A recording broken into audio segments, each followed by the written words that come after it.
At the beginning of the movie, a criminal named Gilbert is at a court hearing in Detroit, Michigan. He's convicted of check fraud and is sentenced to 18 months at a correctional facility. Soon after, he escapes and after illegally crossing the border, reaches Ottawa, Canada. Looking for a fresh start, Gilbert gets a fake ID from a homeless guy and secures a popsicle seller's job with the new name Robert Whiteman. At the end of the first day, he goes to a free church boarding house where manager Andrea hesitantly agrees to let him stay for the night. Robert's new life begins on a smooth track, but not for long as the company soon closes its business and he once again finds himself without a job. The same night while he is drinking away his hopelessness at a local bar, he has an argument with a gangster named Tommy, but Robert manages to cool things down before walking away. After a hectic day, he comes back to the boarding and invites Andrea over for drinks. They spend a few hours opening up to each other about their lives, which becomes the starting point of their relationship as the two instantly fall for each other.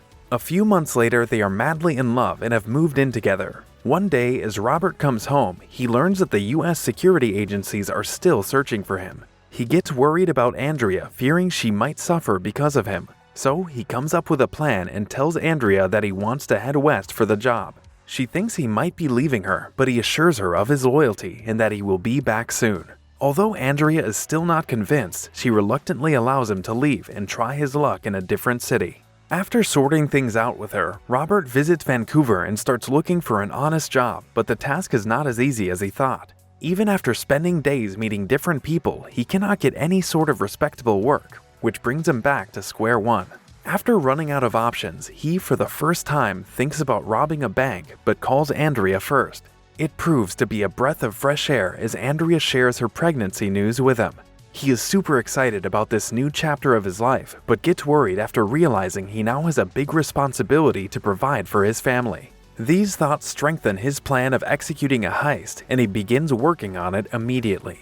After reviewing the security settings of the Royal East Bank, he visits a costume shop and borrows a suit to change his getup, before revisiting the bank disguised as a member of institution security. After meeting different officials, he cleverly figures out their security protocols and even steals a roster to take up the position of a worker. As the last step, he joins an art class to get his hands on a prosthetic mask, which he uses to change his getup before beginning the heist. Although he is a bit clumsy because he has never done it before, Robert successfully pulls off his first bank robbery and makes a large sum of money. Keeping up his calm attitude, he comes back to the costume shop and returns all the stuff to the salesgirl, but gets into another stolen suit before leaving the store. After making sure no one has suspected him, he plans to fly back to Ottawa.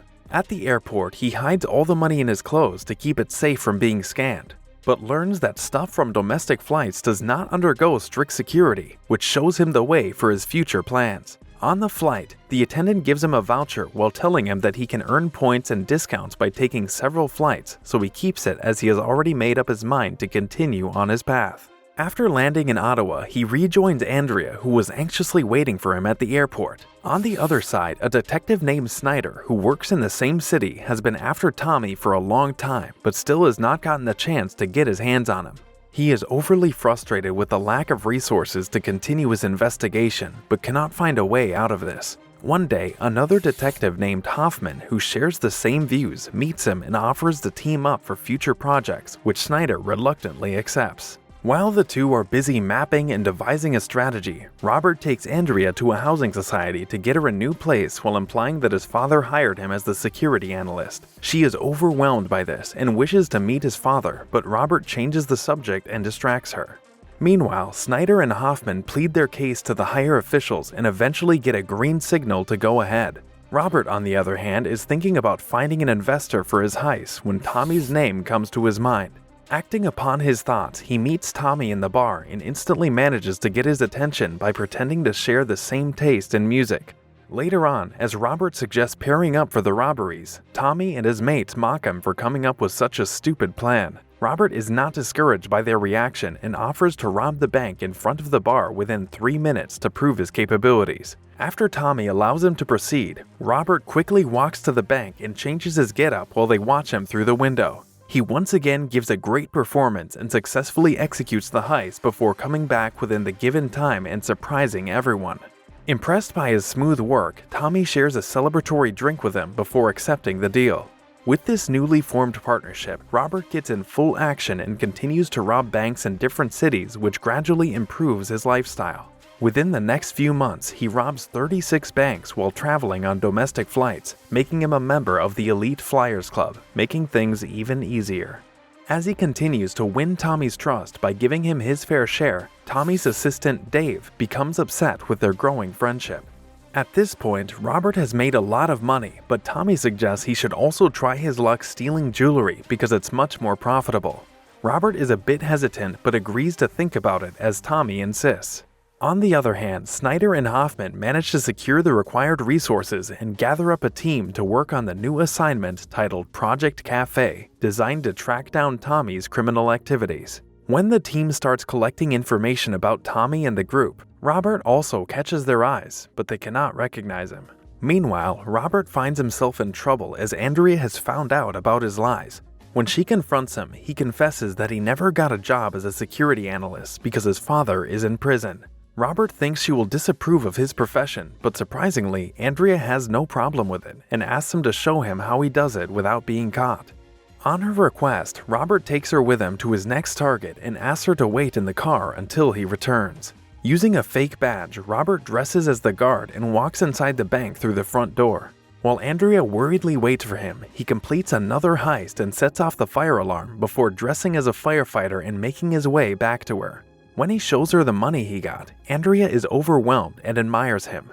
Although she has approved of his job, she does not seem to be happy about it. The same night, when they are having dinner at their house, she asks him to promise he will only do it until he makes enough money and retires to fulfill his dream of owning a bar at a beach in the Bahamas. He agrees with her conditions and proposes to her. Even after getting married, Robert continues with his heists while Snyder and Hoffman become more vigilant about him because none of them have ever seen his face. While they continue to follow him, Robert meets Tommy at the bar and shares his retirement plan with him. While talking to him about the heist, Tommy requests that he take a young guy named Bishop under his wing. Although Robert does not like this idea, he agrees to think about it. As soon as he leaves, Snyder walks in and threatens Tommy that he will find evidence against him very soon. But Tommy, being aware of his influence, is not bothered at all. Later on, Snyder comes across Robert in the washroom. Although Robert is once again in a different getup, Snyder spots his eyeliner, which makes him realize he is the same guy he saw outside, but he cannot yet do anything about it because he does not have enough proof. Upon returning to the car, Snyder informs Hoffman about Robert's clever approach, so they decide to expand the investigation. After a while, Dave visits Snyder in his office and snitches on Robert being a fugitive, hence sharing with him about where it all started. Using the information, Snyder instantly decides to fly to Vancouver, where Robert and Bishop are gearing up for another heist. After confirming Robert's identity from the salesgirl in the prosthetics shop, Snyder meets the head of the city police and seeks his help in catching him. Thinking it will be another bank robbery, Snyder keeps all his attention on the local banks, but Robert has a different plan this time. Although the police force is present all over the place, no one has any idea that Robert and Bishop have already made their way into the jewelry shop. Using his old approach, Robert asks the lady to hand him a few precious pieces, but she refuses, which frustrates Bishop, who fires a gunshot in panic. Robert calms him down and orders him to go handle the manager, who has just walked in after talking to Snyder. At the same time, Snyder and his team are alerted by the gunshot and figure out Robert is in the jewelry store instead of the bank, so they decide to raid the place. Inside the shop, the duo has gotten their hands on the jewelry and are planning to flee after creating a distraction, but Bishop accidentally leaves his gun behind. Snyder spots two guys in similar outfits and intends to arrest them, but soon learns that Robert is once again a step ahead as his team can see several people dressed similarly and walking in different directions. As Snyder continues to search for them, Bishop and Robert lock themselves in the storeroom before running away from the back door while Snyder watches in disappointment. After a while, when things settle down and they part ways, Robert calls Andrea to inform her that they will be going to the Bahamas. He plans to leave the same night, but things change because he has to rush Andrea to the nearest hospital where she gives birth to a baby girl. The family spends the night at the hospital, but Robert is worried about his next move, knowing that the police might already be tracking the airports. The next morning, Snyder and his team raid Robert's house, but they cannot find anything as he has already cleared up the entire place. After a few days, Robert takes his family to Ontario where he discloses they might have to abandon their plan of moving to the Bahamas. Being a supportive wife, Andrea once again agrees with him and they start living a private life in their new home. 18 months later, while Robert is enjoying his peaceful life, Tommy visits him at his house and asks if Robert misses his previous life. Robert initially denies it, but Tommy triggers his emotions by saying what if he runs out of money and cannot support his kids any longer. After he leaves, Robert anxiously calculates the remaining money and learns that Tommy was not wrong. At night, he thinks about resuming his heist, but Andrea stops him as she believes he will manage to get a job instead. Although he promises to give up on the idea, Robert has no plans of keeping it because he leaves the house the very next morning. He begins his next mission but has no idea that Snyder and Hoffman are still after him, and they have even located his new house by following Tommy. After calling his house, Snyder learns about his absence, which makes him believe he is onto something, but Robert is once again off the radar because he has already moved to London. He calls Andrea and, using the code words, describes to her his next job before asking her to pick him up from the airport. After tapping the call, Snyder and Hoffman finally realize he has been using the same airline for years, which enabled him to book regular flights without being monitored. The duo keeps following him, but Robert boards a chartered flight back to Canada and they cannot do anything but let him fly. Upon arriving in Ontario, he excitedly rejoins Andrea at the airport, but their moment of happiness is only short-lived as the place is surrounded by police. Robert thinks about running away, but the place is crawling with the cops who soon arrest him. After a while, Snyder also gets Tommy's warrants and arrests him as well. At the police station, Snyder tries to break Robert by asking him to go against Tommy, but Robert refuses to share anything about him, which gets Tommy out. At his request, Snyder arranges a meeting with Andrea, but she pretends not to know about his criminal activities. Her stance becomes even stronger as she had no idea about his real identity, that he is Gilbert Galvin instead of Robert. Knowing they are being recorded, Robert takes all the blame to keep her safe. He also asks her to run away and start over, but she decides to face charges.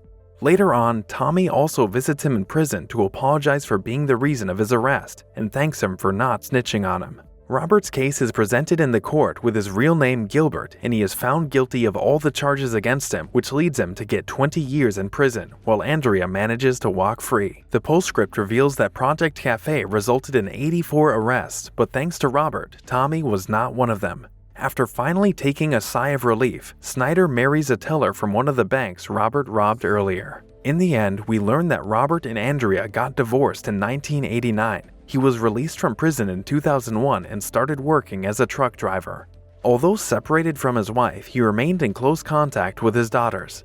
After a few years, he gave an interview to a TV channel where he confirmed with a straight face that he has no money left. Although no one believed him, the proceeds from his 59 heists, which were about $2.339 million, were never recovered, and he still holds the record for the most consecutive robberies in Canadian history. If you enjoyed that recap, I got a good feeling you'll enjoy this one too. Click on the video on your screen for more.